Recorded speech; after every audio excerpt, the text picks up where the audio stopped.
We're going live. We are live in the pre-show. So welcome everybody. Hey, Matthew Sainsbury, good to see you. And we got some people gathering. So as soon as they want, they'll show their faces if they want. Folks, this is the pre-show, as we say every week. 3 minutes after we go live. Actually, we're not late, Rudy. We've just been talking. That's right. That's right. Yeah, we've been talking away, and then we go, oh, look at the time. Yeah. We did that last night. It's like all of a sudden we were talking, we had a question, or I had a question, or you had a question, and then bang, there we were for an hour and a half. Exactly. Ken Ballos, how you doing, sir? Have a great show. That sounds like you're just checking in and leaving. You got to stick around, Ken. How dare you call in a little later. So, what do we got? A minute and a half, and we go live. So, Oracle, that was the word I was looking for. Oracle. Yes. And you're thinking last night? No. Oh. My brain's slow. Good, Ken. Good that you'll be watching. About yes. Time. Good to see you, Kenny. KB. Rudy Dog, good to see you as well. Glad that you're here. Hope you guys are doing good, Scotty. I hope you're not getting too much snow. Not yet. We're supposed to get a 2-wave blizzard between tonight and Thursday morning. So about 4 inches of snow tonight, and they're predicting upwards of 20 inches tomorrow. So never mind about the He-Man cartoon. We should be talking about Michael Keaton back again as Batman. Not that's right. He's the main man. I'm Batman. There is only one Batman. There can be only one. Keaton. That's right. Ben Affleck. Right. We got about 9 seconds. And so we're going to go dark. We'll be right back, folks.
Well, good afternoon, everyone. Good evening over there in Great Britain. Good evening to you, Wendy, over in Great Britain. Good evening from London.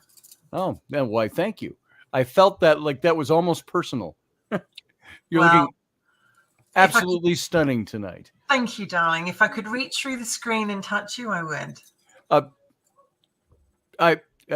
I've been struck dumb. Likewise, if I could reach through the screen, I would touch you. All right. Oh, behave. So we hate to. I hate to come across as if I'm flirty with Wendy, but you know what? It's just what we do. It's 20 years worth of flirting. So absolutely. And she still has me around. So there you go. And as I have said, it's free as well. It's free. It's free. Yeah. It's free. So let me take a drink. Clear up my my brain. And welcome to the show, everyone. Robertson. We're back. Where what? We're back. We're back. Never mind about the other shows you do, Scotty. This is the main one. This is the main show, and the other ones are just ancillary promoting this show. Yeah, so it's good to see you today. Thank you. I think it's been almost 12 hours since I've spoken to you. Absolutely. I know. Withdrawals already. Withdrawals already. I get a tick. As you And do. so I might have to have you talk for a minute or so. I've got to go take care of business. It's not that kind of business. There's something I have to do to make sure I make it through the show. So I'm going to go dark, and I'm going to let you introduce the show and the topic. I can hear you. I just have to walk to the other side of the room. I'm just going to chat. All right. You take care of the business here. I'll be back in like 20 seconds. All right. All right. So now it's just me. You just got me all to yourself, guys. You can ask me anything you want about Scotty. He's not here. He might be able to hear you, but we can just talk amongst ourselves. So just want to look down and see who's here. Rudy, so you're in Texas where it's nice and 80 degrees. Wow, I'm really jealous. So today, have you seen the topic? It's all about the politics of relationships. And that sounds a really boring title, doesn't it? But actually, it's about what goes on in a relationship, the politics of a relationship, all kinds of areas that touches. And that's something that Scotty and I wanted to bring up.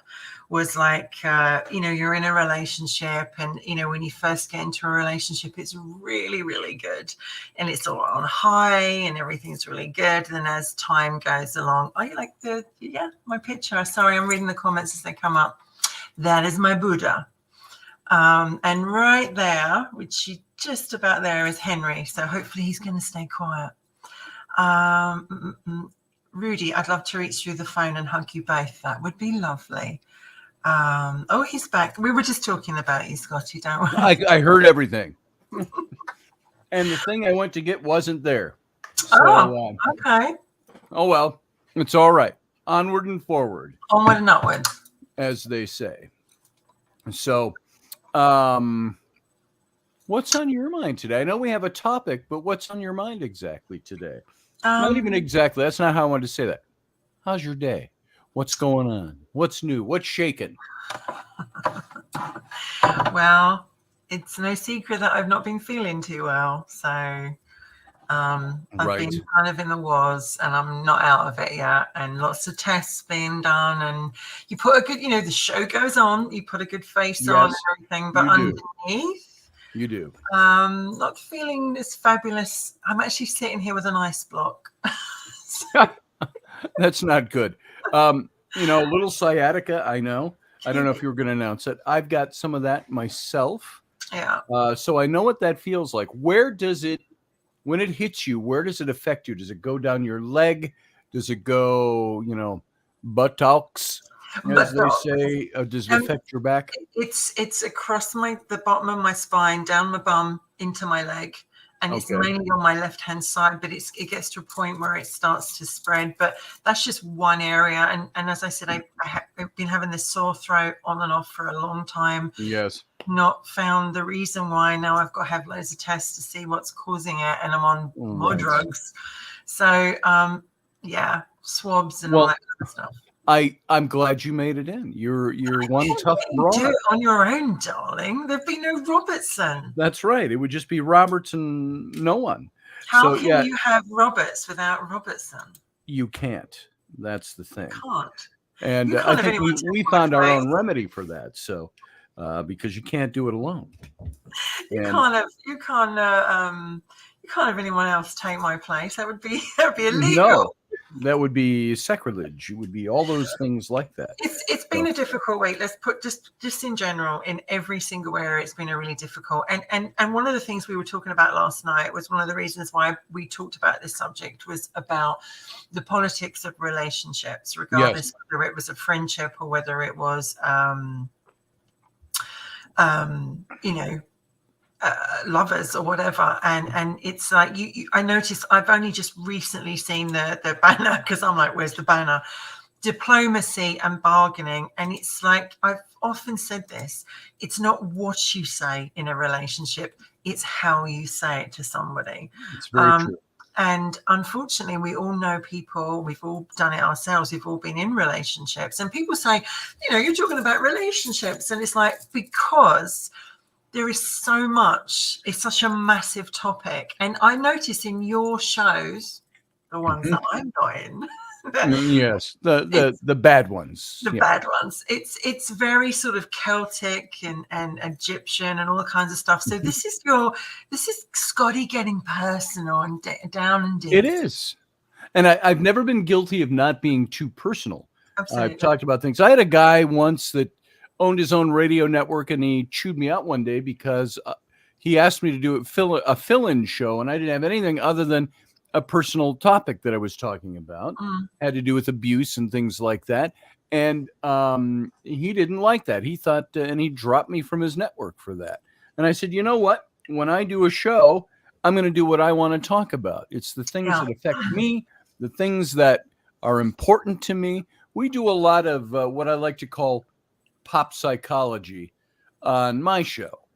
And I think because you have a background in counseling, that when you and I talk about topics like this, we've kind of hit my counseling background really extends into doing ministry work when I was in ministry in the church. And not the Catholic Church. You say the church, and everybody thinks TC, the church. But it was a Protestant church, and I dealt with guys in rough marriages and stuff like that years ago. And then I dealt with youth before that. So that's my background, and that's what I bring to the table. And you tend to, something I've noticed in you, now maybe some of this is because you know me so well, but there is, you're right away. You can click right into what I'm thinking. Yeah, I know what you're thinking. I know where your head is at. I know what you're doing. And I think that's what makes this interesting when you and I get together and we talk about these things, because we've been through lots of stuff on a personal level. And so it makes it much easier to talk about. Well, I mean, I don't know if I made a solid point there or not, but I trained as a counsellor, as like you rightly said, and I've worked in many different fields. Like I did domestic violence, relationship, one-to-one, alcohol, drugs, bereavement, probation, prison, there you go, and occult. And so I do have a lot of background experience. I have counseled a lot of people, but I also am I'm a clairvoyant, so I'm also very empathic. And so I feel people. And when I talk to people, I'm picking up your energy straight away. Like you can tell me something completely different with your mouth. But I'm reading, I don't know why, it's like I start to feel straight away I'm picking up your energy, I'm picking up your feeling, and that's how it works. So you can't lie to a psychic. You can try, but in the end we will discover it. And that's why I think thank you, Ken. When we were talking about this subject, we were talking about that communication is a really important thing. Yes. Life, but in relationships, if you cannot talk to someone, if you cannot talk to your partner about anything, right, then you have a problem. And then you come across if you're in a relationship where there's game playing or there's gaslighting or they just disappear and you don't know where they've gone. It's like ahoy, and you don't know why they're not talking to you, and you can be under the same roof as them when this is happening. And then it's like you feeling like you're having to change your behavior to counteract them, to make them happy, and you're dancing from foot to foot. And somewhere along the line, if you carry on doing that, you lose part of you. Yes. And there is, when we were deciding what to call this particular episode of this show, we were talking about politics, and what kept coming to our minds was the politics of relationship. Yeah. And it doesn't matter. Now, I was going to say something. Let me back that up before I actually say it. I think there are some relationships that are really good. They're really sweet. And those people are really connected, and they've gotten beyond the politicking of relationship. I notice it more in early relationships or younger relationships, maybe younger people, um, maybe to a point immature relationships, because what people tend to do is they play their politics out in their relationship. Now, I'm not talking government and the way government works or who you vote for or anything like that. Different politics in the generic sense is that we politic our way through our relationships. And I would give an example of that as being something like, oh, how would I say this? When you are playing the political game in your relationship, it's the one-upmanship. It's the trying to be who's on top. And I'm not talking about, we can make innuendo out of any of that, but I'm talking about the serious part of relationship. Who's going to be on top? Who's going to wear the pants? Who's going to do the thing? And there's always the political gaming, and it's political gaming that comes about. And maybe this is where you can pick this up, Wendy, and you talk about how you've seen this play out. It's that political one-upmanship of, I'm not going to tell you what's really on my mind. I'm going to play the game and make you play the game with me. And it's and I've got some things to say about that, but I want to see where that takes your mind right away, what you want to say about that. So it's like when you ask a woman how they are, and they go, fine. They're the 4-letter words. You just don't really fine. I'm fine. See, I can say that word when I say it with an accent. Like I can say it in a Glasgowian accent. Ah, ya das Kunt. So, and then it's safe because nobody knows what you're actually saying. What did you say? The thing is, when we meet people and we fall in love, or in a relationship or friendship or whatever, when we meet people, it's always on a high and things are always great. And as time goes along, life takes over, right? But the thing is, dynamics can change, the politics can change, and all of a sudden you're with someone and you're like, I can't communicate with them, I can't talk to them, I can't reach them, and I've tried, and I just get the stonewalling or the nothing. Yes. And that's a very good point, Rudy. When you're in a relationship for a long period of time, affection, I say this and I mean it, you have to work every day at a relationship, because the moment you start working at it is the moment it will start to fail, which means every day in a small way, whether it's teeny weeny, this, you have to invest. And it's like, when there's not a lack of affection and the sex goes out of it, or the affection's gone out of it, you are no longer lovers, you are friends in a long relationship. And therefore, how do you get that back? And it's like, if you try to talk to your partner about anything and they're like, I don't want to talk about it, or no, or what do you want, or I diffuse you. Like, when I was married, and I've said this before, in my second marriage, there was an intimacy problem, and when I tried to talk about it, I'd get the pat on the head and go, later on, dear, later on, or next week, or whatever. And it's like, you don't want to push the boat, you don't want to get scared, you don't want to make them angry, because then you've got an argument and you've got a confrontation to come to, and then you're thinking, but if I make them too angry, or if I make them too mad, they're going to leave, or I'm going to push them further away, and you're dancing around to watch you. And it's like, how do you say, like Rudy's saying, I've been with someone for 18 years of my life, I've given the best part of 18 years of my life, and yet I am missing the most, I think it's very crucial affection, whether it's holding hands, kissing, putting your arm around them, cuddling. When that disappears in any shape or form, that's not a good sign. There's not relationship there in the sense of romantic relationship or marriage relationship. Rudy, I'm not passing judgment on your relationship. It's a friendship. Springboarding off of that. There is relationship. See, I can have a relationship with, like, I look at the chat room. I have a relationship with Michelle Canham-Free, but we've never met face to face.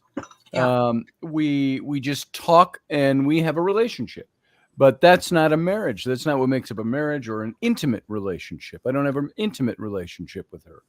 So intimate relationships are things that, do they require work? Wendy, does an intimate relationship require work? Well, Yeah, yes, it sure does. does. Because every day, listen, when you know what it's like when you first get with someone, it's all new and it's all like flowers and violins and fireworks and everything like that. And then you either grow together or you grow apart. But the other thing is, we were talking about this, social media and having a mobile phone takes it away. People are not talking to each other. They're talking through a phone. Now, don't get me wrong. If you're in a long distance relationship or you're not with each other all the time, that phone will be a vital, probably the most important thing you have in your life, because that is your communication. But if you're not in that situation and you are just, every day with them and you just get in the odd, people are not bothering to have, why do people play these games? Why do you, let's use this example. You're on a dating website. You talk to lots of people and they're all looking at your photographs, which are the best ones, but they're all looking at your photographs and you're chatting away and they've liked you, you've liked them, so obviously you're on a win-win situation. You start chatting, you swap numbers and everything's going hunky-dory, and then they just disappear or they don't talk to you anymore, and then they come they might come to you out the blue, and it's like, what? Like, why are people playing these games, or why are people doing this? Because if you're interested in someone, be honest. Like, you had a very good point the other day when we were talking about it on a show. You said, I don't feel like we have to tell, I feel that you should tell the person you're with every day how you feel about them, and you don't think you should. Day to do. But I don't agree when people say, oh, no, you shouldn't ring them. You should let them have some, you shouldn't bombard someone. Of course you shouldn't. But I don't agree that, oh, don't ring them. Wait till they ring you. It's kind of like, is that what we've come to? Is game playing? It's like, oh, I can't do it unless they do it. And it is true that men like to be the hunters in lots of ways, but so do women. And why can't women be hunters? I'm all for that. Amazonian women, you just go out there and get it. But at the same time, why in relationships, why are we not getting to the point and saying what's really on our mind? Why are people disappearing? Why are people gaslighting? Why are people not talking to people? Why can't you just have that conversation and go, listen, you're not going to like what I'm going to talk about, but here it is. See, I'm a different kind of a guy than most of my buddies were. When we were younger and it was, let's see who you can pick up at the bar and bring them home or whatever. And if something started, there was a certain guy code that you had to operate by, especially if you had to confide in your guy friends. And if you broke the guy code with a woman, you tried to hide it as a guy. This is when I was younger. I remember there was a time it was like, so the chick from the other night, huh? Yeah. Oh, you're liking her. She kind of hanging around. You're hanging around with her a lot. Yeah, I really like her. I think I like her. Have you called her back? And I said, yeah, I called her this morning. What? Yeah. Scotty. You called her and you didn't let 2 or 3 days go in between? Well, no, I figured if I let that 2 or 3 days go in between, another guy could come along and scoop that up, or another guy. And I was interested. And so there's that guy code. And sometimes we carry that stuff over into our marriages, into our relationships, our long-term relationships. And I'm talking, folks, we're talking about marriage and relationships here. We're not talking about your friends with the buddies down at the gym, although that's where something could start. When I say I'm different, there was a time where, and I told you the longer version of this story, when I met Rainey, and I'm talking, this is back 18 years ago. And when I met her, and she ended up at the house because we had a big party and a few people stayed over, and she left. and in the morning with her friend, a woman friend of hers, and I was like enthralled with this woman. And so what did I do? I got on the phone and I called her, and she was still driving to her house. And I said, "Hey, I just wanted to," and it sounded so dumb at the time. I wanted to thank you. Well, no, that's not what I really want to say. I just want to tell you, I'd love to see you sometime.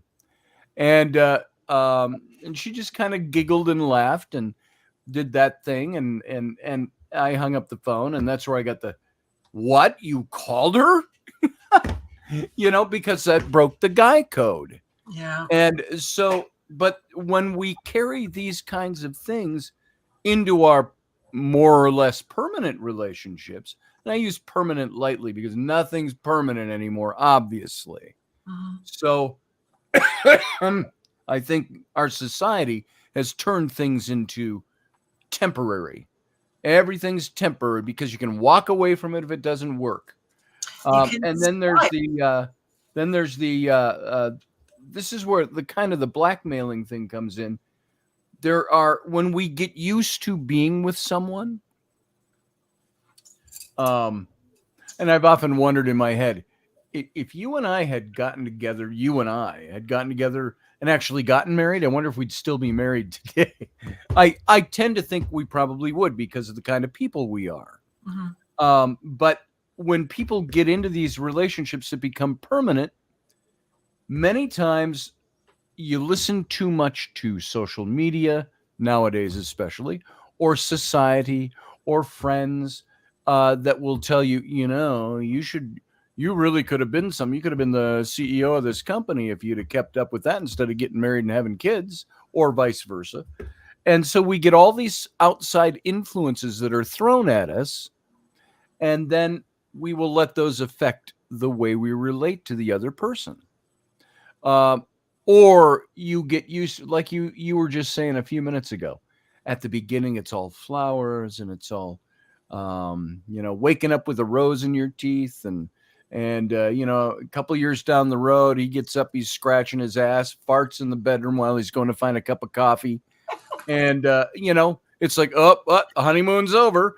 It's finished. It's official. It's official. But sometimes that's cool, You get used to each other. You either get used to each other and how you work together.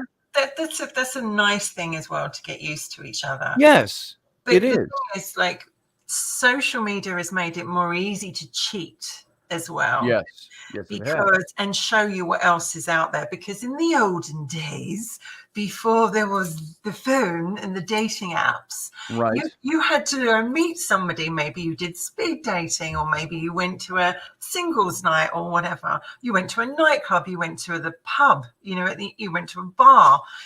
This is what this is how you met people. But now it's like, oh, you meet someone, and then you're not dating them. You're seeing them, and then after you don't actually date them until period down the road, and then it's like, I don't understand. In my day, you met someone you liked. You said, "Do you want to go out with each other?" And it was like, "Yeah, actually, I do." And you started being boyfriend and girlfriend, and that's how it went. And if it didn't work, you'd split up. Yes, we are, Ken. We are bloody Dr. Ruth. Yes, we are bloody Dr. Ruth. Because we can. Because we can. There it is. Our tagline. But now it's like, oh, things are boring at home. I'll just go onto a dating app. And then next thing you know, you're getting your jollies from talking to a complete stranger that you may never meet, you may never talk to again, but it's making you feel really good. Mm-hmm. And guess what? Another swipe is there to make you feel. We have lost so much in our relationships, one-to-one. And how many of us are sitting at home, mostly on our own every night, going, I would love to share my life with someone really special. Yeah. But it's so hard to find someone. Really hard to find someone nowadays, especially nowadays, because of high tech. What came to mind, just as an aside, I love, one of my favorite movies is The Quiet Man with John Wayne and Maureen O'Hara. And it's where he goes back to Ireland. He was born in Ireland but raised in America. He was a boxer, and he ends up leaving his life, and he's wealthy, and goes back to Ireland, the little town where he was born. And of course, he meets the flaming redhead, Maureen O'Hara. You've probably all seen it, whether you know the movie or not. That very famous scene where he's standing in a trench coat inside a little cottage, and she is running out the door and opens the door, and the wind blows, and he takes her by the hand and swoops her around. Their hair's blowing, then he pulls her up and kisses her. Well, in that movie, they start courting each other. Yeah. Now, this is the early 1900s, I think, or 1920s when it was supposed to be taking place.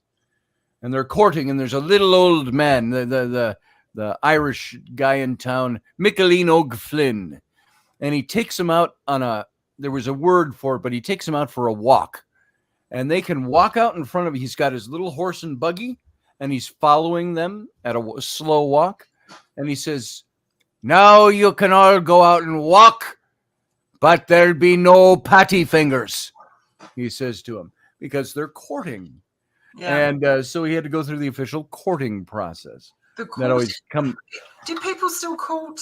I mean, do people still not court? Like they used to? Because I think courting's really important. My mum has a saying, and she's like, "Faint heart never won a lady," which means if you want a woman, you better go and get her, because you're right. If you don't, somebody else is going to come along and do it.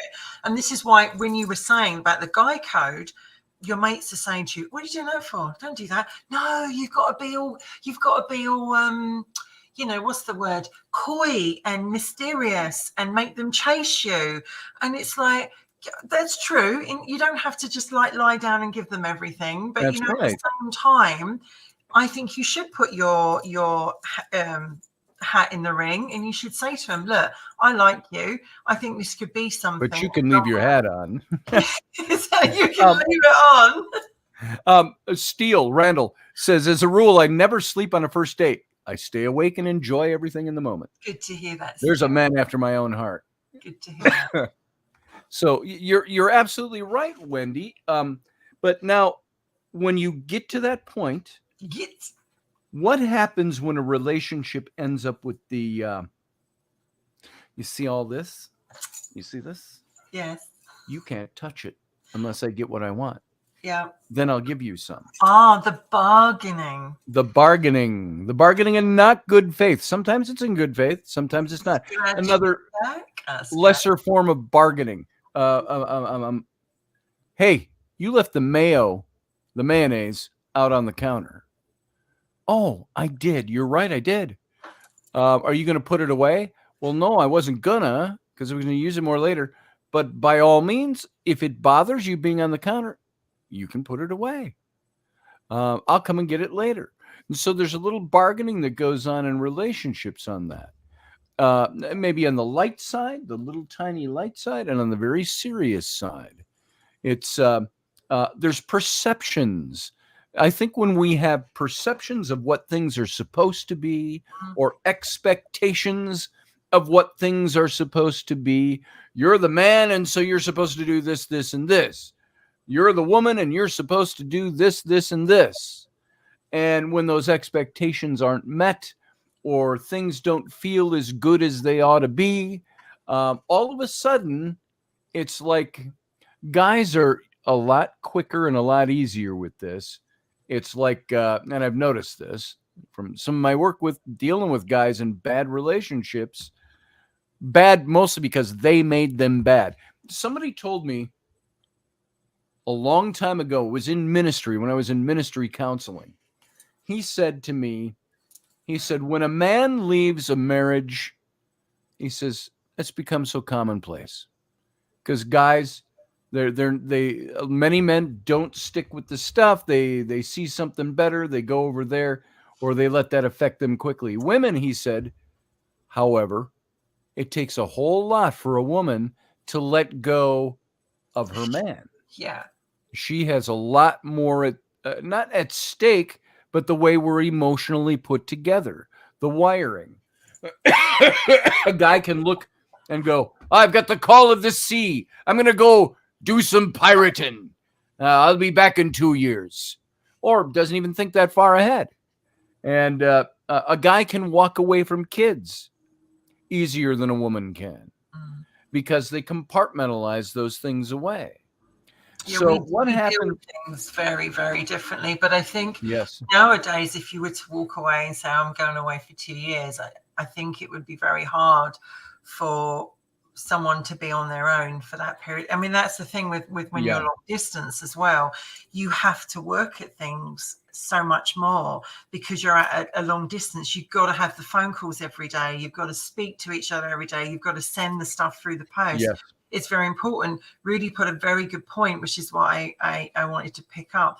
The thing is, and I can completely get where you're coming from, because when I was married for 6.5 years with my second marriage, and it was very sexless in a lot of ways. And I tried communicating, everything, the underwear, going out for dates, everything, nothing worked. And I think that the hard fact is to come to terms with that it isn't you, it's them. Because if you're doing everything you can to keep your side of the bargain, to do what's right for you, and it's still not being appreciated, it's still not coming from them, the issue lies with them. And if you can't get anything out of them, if you're hitting that brick wall, Rudy, because I think that's wonderful to say every day, I love you, and a hug. But if you're not getting it back, then it leaves you feeling A, rejected, B, not wanted. And there's no worse feeling in the world to be rejected by somebody that we really love or really, really like. Right. And also, like, when they don't talk to us about it, it's like, why won't you talk to me? Why won't you have that conversation with me? And I don't think they can sometimes, because if they actually did tell us the truth, we may not want to hear that, or it may ruin some people just want.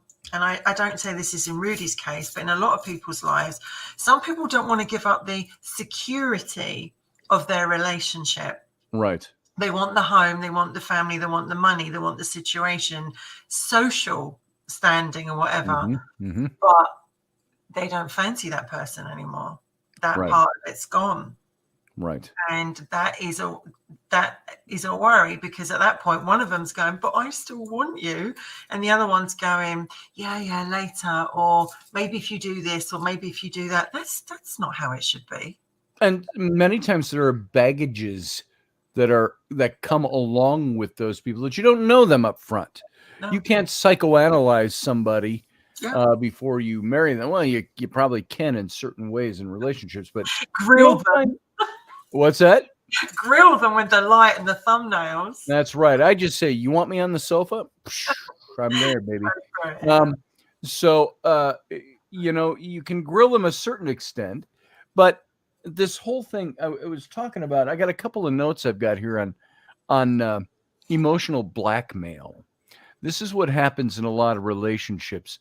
And it's this form of, I hate to say the word because it's become so cliche, it's a form of dysfunction. It's a dysfunctional dynamic with a couple. And it happens even in some close relationships where a person uses various forms of manipulation to get you to do what they want. Wendy, you can't have this body until you do what I want you to do. It's that type of a manipulation. And a person that's trying to emotionally blackmail you, they're going to instill feelings of anger, of fear, of guilt to get you to comply to what they want you to do when they want you to do it. I want that minivan, and I'm not going to give you any of my time until I get my minivan. Now, is that a loving relationship? Is that a loving response? Because emotional blackmail in relationships can be more or less kind of this subtle thing. Well, it's mind games, isn't it? It's like they know how to play you. They know how to push your buttons. They know your psyche. But the problem with that is, where is the respect in that way? Because when you went into that situation, you kind of like didn't go, actually, I'm going to give you what you want, as long as you like bring me this, that, and the other. I've seen and heard so many people turn around and say, do you know what? if I don't do this, if I don't act a certain way, if I don't do this, then they don't respond. And they've gone to parties where they've gone with their spouse and they feel so alone because their spouse is rather, or their partner is off talking to everybody else and not with them. And then you'll get back in the car and they go, why didn't you like sit, why weren't you with me all night? And be like, oh no, I was just chatting to this person or that person.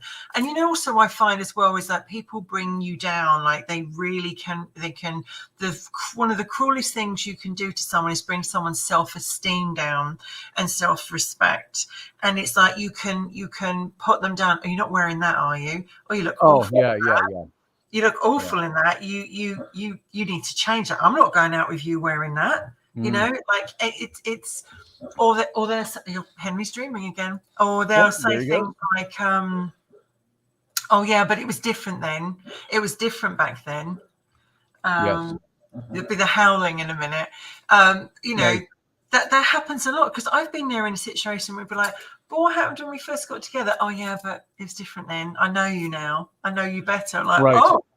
So, and also if you have children and they're around you, it can also be your dynamics have changed as well. It's not just the two of you anymore. And it might be when the kids are in bed or later on when the children are not around, or maybe let's go away. Why don't you just go away for a weekend on your own if you can, or a night or whatever. Right. But no one should blackmail and no one should bargain. Yeah. Now, don't get me wrong. If you come home one day and you've got like 20 guns up there and you go, Wend, I'd like to buy another gun, right? And there's lots of bills to be paid here. And like, I've seen this gun I really want to buy, or sword in your case. I've seen this sword that I really want to buy. And can I get it? Do you think we can afford it? And you're like, well, we've got all these bills to pay. And you're just going off getting what you want. And then, and you're like, but please, can I have it? Please, can I get it? And you're bargaining. And because you have to in that situation. That's about personal items. But when it comes to emotions and it comes to affection, you should never have to bargain. No, you shouldn't have to.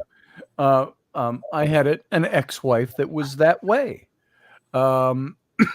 Even when I was with Rainey, and I would get calls from my ex-wife. And she was a master manipulator. She's not listening, so I can say this. Yeah. And I'm not naming her. So, but and that ended 22 years ago. So that gives you an idea. But, she would be the kind of person, knowing that I was dating Rainey, might have been somebody else. It might have been the woman I dated, but no, I think it was with Rainey already.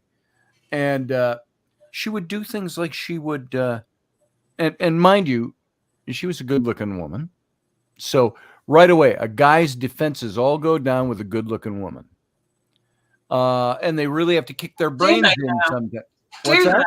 Is that true? They all go down. Is that right? Well, yeah. I go down when I see it. No, wait. I said that wrong. Yes. To a certain extent. A man's defenses go down. What? Because she's a good-looking woman? It makes them weak? I think men are the way we're wired. You see a good-looking woman. I don't know if it's all the evolutionary stuff. Well, she has big boobs, so that means she can feed your babies, or she has wide hips, and that means she can birth your children. And it's like, hell no, I don't think of any. I don't recall once looking at a woman with big boobs and great hips and long legs and went, wow, she's good breeding stuff. I don't think I ever did that. But my ex-wife, this things she would do out of the blue, and we weren't together, and it was a horrible relationship by the end, especially. As a true guy, I would say mostly her and her craziness, not me. There you go. I had to say it like a guy. But she would just call out of the blue and say, have you ever thought of having anal sex with me lately? And I went, no, I can't say that I have. But now that you put that in my head, What am I going to do with that picture in my head? You know, it's that kind of a thing. Yeah. And that's the kind of manipulator this person was when we were married. And sex was the cure-all for everything. Now, most guys will go, cool, bring it. If you want to cure everything with sex, I'll do that. But here, Steele just said, great relationships are based on appreciating everything that your partner is not, because it helps you see everything that you are. Randall Jackson. That's what Randall said. And I get it, but I was in the other opposite. I was 4.5 years in a domestic abusive relationship. And I would do everything I could to appease him so that he didn't lose his temper, so that he didn't get drunk, so that he didn't put me down, so that he didn't go out and get completely out off his tree and end up sleeping with someone else, because I was in a very insecure state of myself. And that's what I'm trying to say, is that when we get into some of these relationships, they affect our brain so much on our self-esteem and confidence. And the next thing you know, we've become a shadow of who we once were. And the people they fell in love with or wanted, they've changed. And so I would be like, watch what you say, don't say this, try and keep them happy. And you live for the the good times. And I remember the first time, after 9 months of being in this great relationship, it came out of nowhere, and it was just like it's shouting at me, and I was kind of like, oh my God. And then it was like, it's gone as quick as it could. And you think, oh, maybe that was just me. And what goes on is that these people, they've all got their own issues. And when they get involved with us, if we're givers, if we're naturally nurturers and givers, they take and take and take from us, and they don't give back. And so what happens is that we become lesser people, and we put up with it and go, the famous. You know what happens in those situations? You find yourself eventually giving less. Because it bothers you. And what bothers you on a psychological level, and I've seen this a million times, guys that said, I give and give and give, and I get nothing back. And they're not horrendous guys. They're not guys that are not taking care of their marriages or their family or their relationship. There's just expectations that are growing. And sometimes the guy's just not meeting the expectations that are maybe weren't there that he knew about early in the relationship. And so his relationship is going to shit. And those are the guys that will say, I give and I give and I give and I give. I'm done giving. And I want to see a little receiving. You show me what I mean to you. Now, guys aren't supposed to be the ones that do that. We're supposed to be, ironclad, and we're like, oh, okay, well, see ya, dame. Nice knowing you. And then you walk out the door. It doesn't work that way. Guys are like, I want to see my wife, my girlfriend, my whatever, give to me as well. Of course. Show me that you want me around. Yeah. And not just me. Why is it always the guy that's supposed to be doing the work? I think it's down to both. And Anita's come up with this good point here. She's like, how do you guys handle it when the beauty fades? If you truly love someone, the beauty never fades, because you see, you look at that person, and as long as you're making an effort to smell good, look good, or whatever you can, and not just like eat the crisps and wear the tracksuit bottoms and put 3 bellies and chins on, right? Because it's important, because so many people do that, and especially if you're in a situation where you're unhappy, the next thing you know, you turn to food, you turn to comfort, or your turn to drink, or your turn to someone else. Drink. It's like, how do you do it? Well, I think my mum was with Harry for 25 years, and you say laughter was the biggest thing in their relationship. And she said, every time I look at him, I don't see the man that he's become now. I still see that man that I fell in love with. That's amazing to me. And that's what it's all about. Because if you really love it, Michelle's right. When you fall in love with a person, you should fall in love with the soul of that person. Yes. And warts and all. It's not going to be pretty sometimes. But I think that's the meaning of relationship and love, isn't it? Like, what's those marriage vows? It's been a while since I said them. For better, for worse, for richer or poorer, in sickness and in health, right? Right.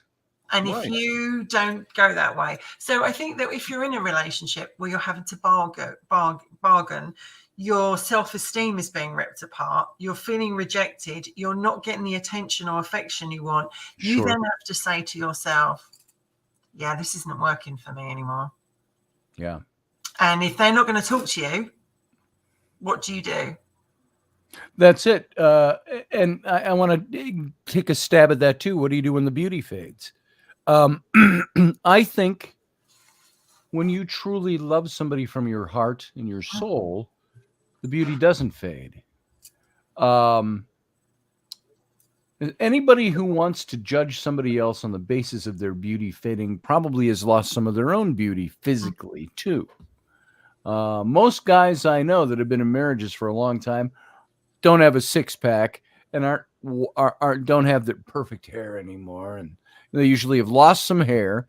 They put on an average of about 40 pounds, and they're not God's gift anymore, unless that woman that they're with loves them. They see through all of that.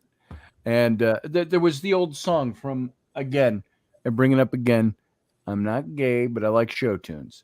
The play Camelot. Yeah. Where Arthur is having an argument with Guinevere, and she walks out on him, out of the room, and he's musing, and he's talking about it's the song "How to Handle a Woman," and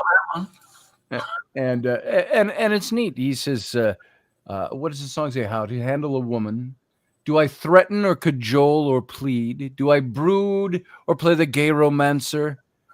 He's speaking to Merlin in his head, and he says, no, indeed. That's not how you do that. He says, how to handle a woman. Mark me well, I will tell you, sir. He says, the way to handle a woman is to love her. Simply love her. Merely love her, love her, love her. That's how the song goes. And I even thought it was very interesting that if I go back to my ministry days and my biblical studies, I did a series once talking to congregation, the men, especially the men in the congregation, about, you look in the New Testament and there's all these, not commands, but things that women are supposed to do to make their marriages work and men are supposed to do. It's not as subjugating of women as some people might think, because it says women, it says give yourselves to your husbands and submit yourself to his authority because of that cultural bubble they were in. But he tells the woman to love her husband, to do the things that a woman does to show her husband she loves him, blah, blah, blah. And what does it say to men? It says to men, it says, husbands, love your wives as your own bodies and give yourself to them. It was different, a slightly different twist than what you heard for the women. And it was because I think, and what I told the guys at that time, I said, it's because naturally guys don't do that. We compartmentalize too much and we walk away too easily. Well, these days we do. Can you pick up Rudy's comment there? Yeah, I feel bad I can't give her what the top one, when we got together, she knew that I wasn't. So I want to just pick that up. Like, first of all, we're not agony aunt and uncle here. It's just that I might have a counselling background and Scotty's got his ministry, but I can understand where you're coming from completely, because I have disabilities and I've struggled on and off in my life with my health and with work and everything like that. Yeah. And it's like, if somebody got together and they knew that was your situation when they got with you, they were taking that on. They knew what they were getting when they got with you. And therefore it is unfair of them to turn around like two whatever so many years later and go, well, hang on a minute, I haven't got what my sister's got or my brother-in-law's got, because it's like, well, you knew what you were getting when you married me. You know, Yeah. unless you won the lottery, love, you knew that you were not going to get the nice big mansion at the end of the road. And I think that that's unfair of anyone to turn around and say, if that's the situation, to say, you know, I haven't got this and I haven't got that. And what that does is that's going to then make Rudy feel, I'm not good enough. My self-esteem is rubbish. She doesn't want me because I can't give her this. She doesn't want me. And that's going to affect the whole dynamics of that situation. So then his self-esteem is going to go down. He's going to see himself completely different. So there is a lot in that situation that if counseling doesn't help, if that situation, if you can't go to counseling and you can't sort this out and she's not prepared to talk to you, she must not, especially when you've got ill health and you've got disabilities, you can't help that situation. And I've been in that situation. It's like, well, what use are you? Yeah. What use are you? What do you bring to the table, Wendy? Because, you know, from where I'm sitting, you know, and I had that, you know, what use are you to me? And I can honestly say that my self-esteem went through shit. And now I won't let anybody destroy me like that ever again. And I will just. And you know what? Hold on to that thought. We got to say goodbye to the radio audience. We're going to play our out music, but we'll be back in less than a minute, folks. So everybody sit tight. All of you that were listening by radio, we want to thank you for being here. And you know what? Live long and prosper.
All right. Hey, Wendy, we're back. I'm back. It's a little bit of an after show. Talking to Henry. So I think everybody's still stuck around, and so we can talk about this a little bit more. Yeah, because that was a really strong quote, and I could feel from Rudy, you know, that how he's feeling. Because you know what, Scotty, I'm going to use this as an example. So I'm going to use an example. Okay. So you can't do any more work because of your health, right? So you're no longer feeling the main man of the family because you can't draw, you can't work. You know, you feel like you've got no place. You know, what is your importance anymore? Right. That's going to affect your self-esteem. You're going to think, well, she's not going to want me because what does she want me around for if I can't do anything? Right. Because I can't. And that's that. Keep going and keep going and keep going. So Rudy needs to break that situation either by having that conversation and going, look, or that's a very true saying. The only person that could bring you down is the person you're allowed to lift you up. Come here, Dennis. That's right. You'd have to be cold and callous to walk away from that thought right there and just say, I'm not going to let anybody bring me down. But there are people that will. 1 second. I'm going to let you hold the show for a second just while I let the dog out. All right. We'll wait right here for you. Michelle Cannon-Free says, human relations are often disastrous because the vast majority of the human species does not understand that entering a person's heart is not a conquest, but an extraordinary opportunity. Marilyn Monroe said that. And look at how her life ended. Very sad. But good quote, though, Michelle. Very good quote. Let's see. Barbie D. Bye, radio audience, she says. And Grumpy Stack says, I love you, Wendy. You're my hero. And Scotty, I'll give you the opportunity for a reach around. Thank you, Grumpy. You know, I was just thinking about that. Not really. Uncle Dave is in the room. And who else has joined us? Uncle Dave, Grumpy has joined us. So sorry about that. I'm back. That's all right. I had to do a child run. Who's that who said? Hang on a second. That was a Marilyn Monroe quote that Michelle Canham Free. Where is that? Human Grumpy, relations. Grumpy Stack. Grumpy. Oh, Grumpy is Doug. Yeah.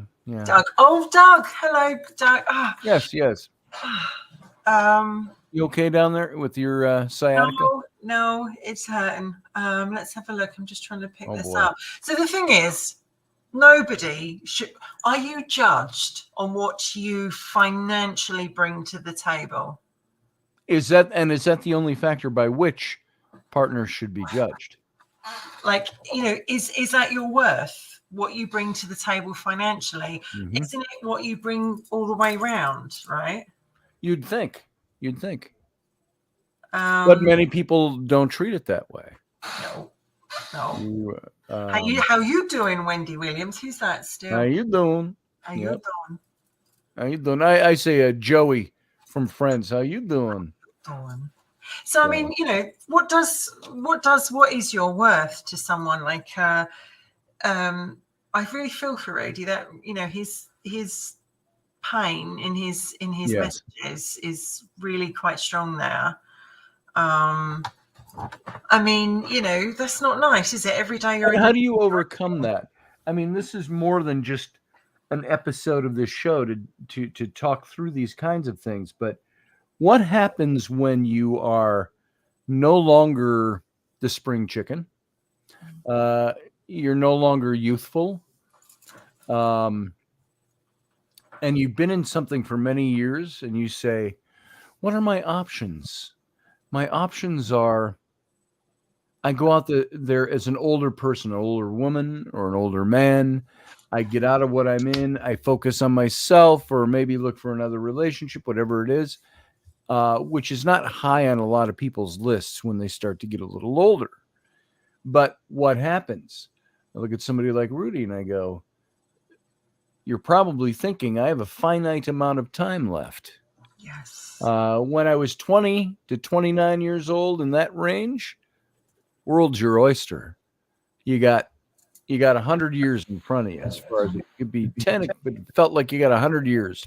You're young, you're vital, you're in your prime. What happens when you've passed your prime, or you've put a lot of time of investment in with somebody, and suddenly you learn that thing has died somewhere along the way? Not because of your investment, but because of what the dynamic has become there. Disillusionment is the thing is, we waste so much time in our life on relationships and people that we should not waste our time on. And unfortunately, we don't work that out until we're halfway through our life.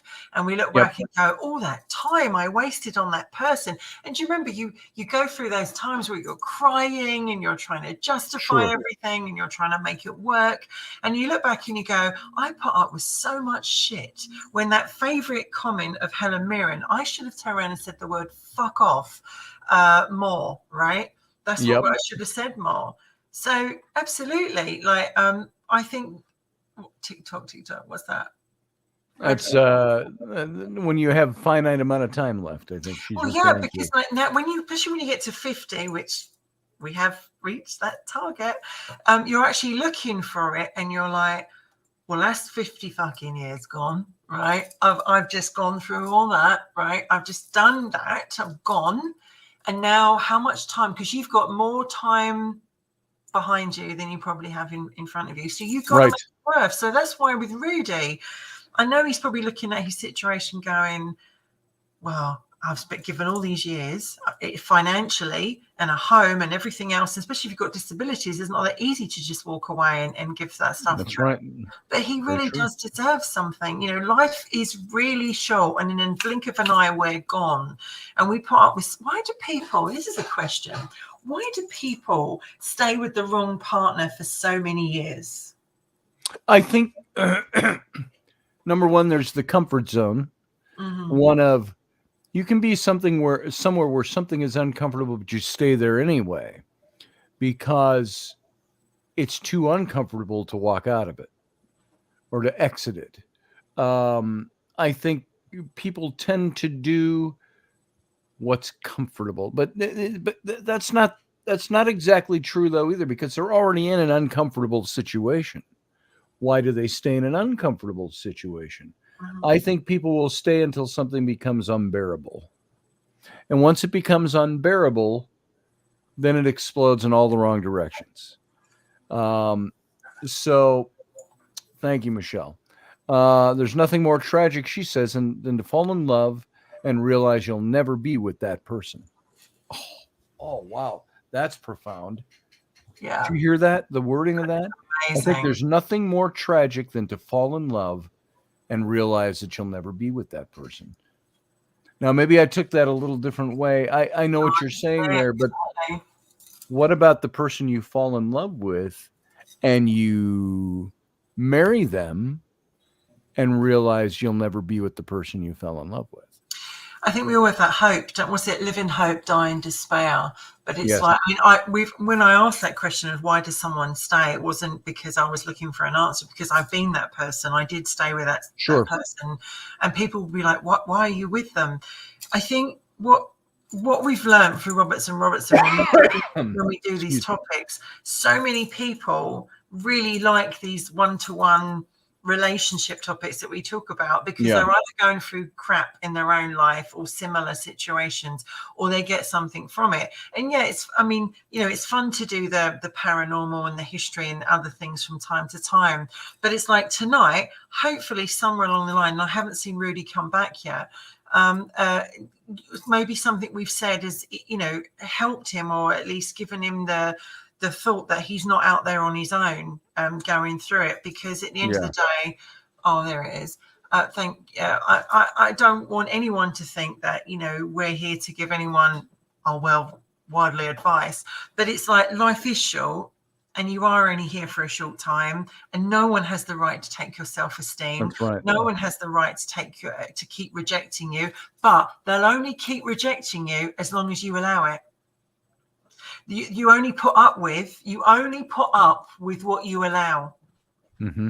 And I know that because I've done it, and I put up with it for years because I allowed it, because I thought I perhaps deserved it, or maybe it was, so you only put up with, it's true, you get what you settle for. Yes. And how many people do you think this is too esoteric a question. I don't even know if it's esoteric, too big a question. It can't be answered. But how many people do you suppose in the history of the human race have gone to their graves never having that fulfillment, never having that? Many. I've spoken to so many people that go, I don't know what it's like to feel love. I don't know what it's like to be in love. I was with someone, I thought I loved them, I thought it was love, but it wasn't. And it's not till they meet someone else that knocks their socks off that they go, wow. You might never meet someone. Like last week, I remember ending the show saying there's someone somewhere, somehow, sometime out there for them to meet and fall in love with. But what if you don't? What if you also don't meet that person, or you're too scared to meet them, or you're too damaged to meet them? Right. Too damaged could also fit into that category of not realizing that it's out there. And I think here Anita just says there are always ups and downs in a marriage. Yeah. It's how do you handle it? So many women retire with their husbands, and you're with him 24/7. You're like, you need to go out. Yeah. What was adorable now drives you nuts, she says. Yeah. Well, that's the thing, isn't it? Because the person you went every day, you're kind of like, oh, you're here every day. Like, you've either And that a lot of marriages don't survive the whole retirement thing. Actually, they really don't. When I was younger, and I heard of couples that were a little older than I was, and I'm talking when I was in my 20s and 30s, and I heard that there were couples that would take separate vacations. And I thought, why the hell would you do that?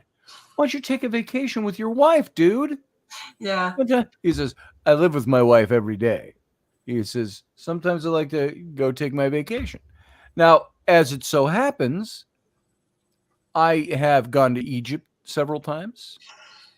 Yeah, And without my wife, but she was pregnant a couple of those times. But then Rainey's gone away as well. She's gone away to Alaska a few times, and to visit her sister and her sister's family and fish. And so she took our son with her last year. I want to take my son to Egypt with me. But I think that's a good thing. It's healthy because you know you do something that you do you, and she does her for that period of time, right? That doesn't mean I don't want to spend time. I would love to take Rainey to Egypt. And you miss, and I don't think she wants to. You want to see him, you know, and you get those conversations like, how are you? What's going on? I must come back to David's comment. Damn you, Jason Momoa. Stop interfering with my life. Jason Momoa, what's he got to do? Because on my page, earlier on my Facebook page, it says Wendy is in a relationship with Jason Momoa. Nice.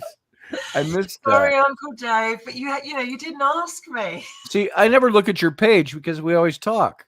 Exactly. So I don't have to go, what's Wendy up to today? Well, that's because you've got the SP, you see, you know me. That's right. Regret is so, I mean, I look back at those 4.5 years I spent with the Prince of Darkness, and believe me, that worst 4.5 years of my life. And I look back and I go, yes. What was I thinking? My self-esteem was like, but the thing is, you get used to it. That's the other thing. You get used to being spoken to badly, to being treated badly. You get used to it. But the truth is, you put up with what you settle with. You get with what you settle. Rudy's wife or partner, whatever, all the while he allows that to go on, it will carry on. And I think he needs to work on very much making himself feel good as a person, him working on his own self-esteem, and absolutely doing what you feel good about and makes you feel alive. Make you feel good. I would prefer to do the things that make me happy with the person I love. That's the way I'm built. I want that person to be with me. I want them to come to Star Trek conventions with me, to go to Egypt with me, to do whatever it might be. If you don't have that, though, there's nothing wrong with focusing on, hey, if we're just staying together and we've got, I hate to use the word endure, but we're staying together because there's history and it works better. We got to do whatever. You focus on what you can focus on, and what you can't. It's like the very simple, overused these days, alcoholic's prayer. What is it they say? I can't even remember it now. It's so simple. To accept the things I cannot change, to change the things I can, etc. Things that I can't change, and then to have the wisdom to know the difference. Gotta go. Okay. I got this note during the show. I've got to take my child to volleyball practice because Rennie had to run and see, now that has become our lives too. And it's only 3 minutes from here, so that's great. We're going to finish this show, okay? Well, are you almost done? I am almost done, I'm Doug. going to start walking if you're not done by 5:20. No, you're not going to walk. It's snowing. I will walk. I'll be done in 5 minutes. We'll be in the car. I will walk if you're not done in 5 minutes. All right. Yeah, you do that. If you're not here when I get out of here, I'll know where you went. So, it's my children. Totally different kind of relationship. Absolutely. But there's times you can control what they do. There's times you can say this is what's going to happen. There's times they just violate that. So let her walk, says Uncle Dave. Yeah. Well, So, give a bit of character there. You know what I mean? yeah, it's just very cold and it's starting to snow. We're going to have the biggest blizzard, they say, in recorded weather history. The biggest blizzard is going to hit us in the next, well, starting now in 2 phases over the next 2 days. Well, you know, So, I hope with just some of the topics that we talked about is that if anyone is taking anything from it, then that's a really good thing, because that's what we wanted to pick up. Because the worst feeling is when you know your relationship is failing and you Yes. know it's what else is coming. So I really hope, Rudy, carry on with what you're doing. yes. Make yourself feel brilliant and make sure you're feeling good with yourself. And but take care of Rudy. take care of And you. be open to give to the other person, but take Yeah. care of yourself and figure out where you're going from there. You're a fantastic person. You're doing what you can given the circumstances that you've been given, and that's all you can do. Yes. Thank you, Barbie D. She says, good show, Scotty and Wendy. Well, we're glad that you like us. You know, Darling, I hate to tell you this, but I gotta go. I gotta take my kid to volleyball practice, and so I have to let you go. And I'll give you a shot when I get back in here, and if you're still up. So, you know, young woman like you have to get your beauty sleep. And all well, that. you know, I mean, it's like just gone here, like 11:15. So yeah. Oh, that's right. Yep. 11:15. You're a night owl. So, anyway, that's it, folks. Thank you for being here. Field guy, thanks for coming in just now. He just got home from work. You're late. You're late, brother. Okay. And so we will get ourselves out of here. Oops, I did not mean to hit that button. Sorry about that. Where'd it go? Boom. So thanks for being here. We'll be back next Tuesday. One of these days, this show will probably overtake every other show I do, and it'll be this show, 5 days a week. How about that, Wendy? A bit of R&R. When we're making a living at it. Yes. All right. I'll talk to you in a little bit.